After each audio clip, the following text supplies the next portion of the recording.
जनसत्ता दल लोकतांत्रिक के अध्यक्ष और यूपी की कुंडा विधानसभा से विधायक राजा भैया के खिलाफ उनकी पत्नी भानवी सिंह की एफआईआर के पन्नों को जैसे जैसे पलटिए तो होश उड़ाने वाले आरोप सामने आ रहे हैं। 7 मार्च 2025 को दिल्ली के सफदरजंग एन्क्लेव थाने में दर्ज 18 पन्नों के इस कानूनी दस्तावेज में एक महिला पत्रकार से राजा भैया के अवैध संबंधों का आरोप लगाते हुए राजा भैया की पत्नी भानवी सिंह ने कहा कि साल 2015 में उन्हें राजा भैया का एक महिला पत्रकार से अफेयर पता चला, लेकिन जब उन्होंने इस बारे में राजा भैया से सीधे सवाल किए तो गुस्से से आग बबूला राजा भैया ने उन्हें बुरी तरह से पीटा।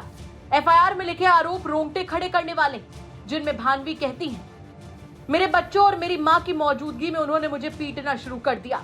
उन्होंने अपने दोनों हाथों से मेरे चेहरे और कान को पकड़ा, उठाया और 3 बार मुझे जमीन पर पटक दिया, जिससे बिस्तर का कोना मेरे सिर में लगा और मेरा खून बहने लगा। मुझे इतनी तेज चोट लगी थी कि कुछ देर के लिए मैं बेहोश हो गई।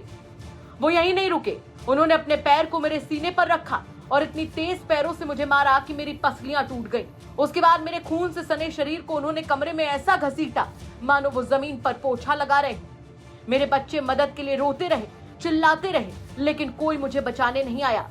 मेरे बच्चों ने थोड़ी हिम्मत दिखाते हुए मुझे अपने कमरे में खींचकर बचाने की कोशिश की, लेकिन वो नाकामयाब रहे। मेरे पति ने मुझे उसी हालत में उठाया और बेड पर पटक दिया।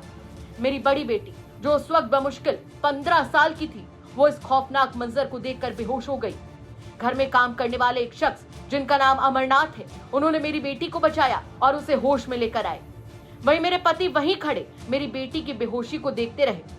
होश में आते ही मेरी बेटी ने मेरे पति से रहम की भीख मांगते हुए गुजारिश की कि वो मेरी बहन को मदद के लिए बुला ले, लेकिन उन्होंने साफ इनकार कर दिया। साथ ही किसी भी मेडिकल मदद देने से भी मना कर दिया। जब मेरी बहन आई और उसने मेरी हालत देखी तो वो बेहोश हो गई। आखिरकार वो मुझे लेकर लखनऊ के मेयो अस्पताल पहुंची और मुझे इमरजेंसी में भर्ती कराया। उस समय मेरी सास ने अस्पताल के स्टाफ से झूठ बोला कि बाथरूम में फिसल कर गिरने की वजह से मेरे साथ ये हादसा हुआ, ताकि मेरे पति की इमेज पर कोई असर न पड़े। डॉक्टर ने सलाह दी कि मुझे कुछ दिन अस्पताल में भर्ती कराया जाए।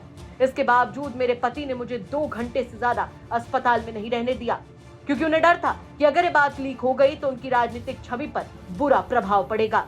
इन गंभीर आरोपों पर राजा भैया की ओर से तो कोई प्रतिक्रिया सामने नहीं आई, लेकिन जनता दल लोकतांत्रिक से एमएलसी और राजा भैया के काफी करीबी अक्षय प्रताप सिंह ने सोशल मीडिया प्लेटफॉर्म एक्स पर भानवी सिंह पर जवाबी हमला बोला है। आपको बता दें कि राजा भैया और भानवी सिंह की शादी 17 फरवरी 1995 को हुई थी। दोनों के 4 बच्चे हैं, जिनमें 2 बेटियां और 2 बेटे शामिल हैं। लेकिन विवादों के चलते साल 2022 से भानवी सिंह और राजा भैया के तलाक का मामला भी कोर्ट में है। मौजूदा एफआईआर भानवी सिंह ने 7 मार्च को दिल्ली के सफदरजंग एन्क्लेव थाने में दर्ज करवाई थी। इसमें उन्होंने मारपीट और मानसिक प्रताड़ना से लेकर एक्स्ट्रा मैरिटल अफेयर तक के आरोप राजा भैया पर लगाए हैं। हिमांशु मिश्रा के साथ यूपी तक के लिए ब्यूरो रिपोर्ट।